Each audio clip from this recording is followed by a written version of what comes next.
ko lagi ay long sleeves na t-shirt at faded na lonta.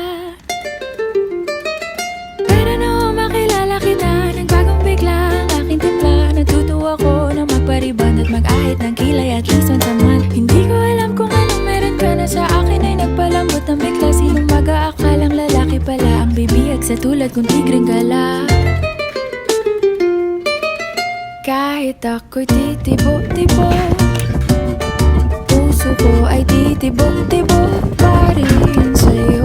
Isang halik mo lamang at ako ay tinatablan, at ang aking pagkababae ay nabubuhayan na para bang bulaklak na namumukadkad. Dahil alaga mo sa dilig at katamtamang sikat ng araw-araw mong pag-ibig sa aking buhay.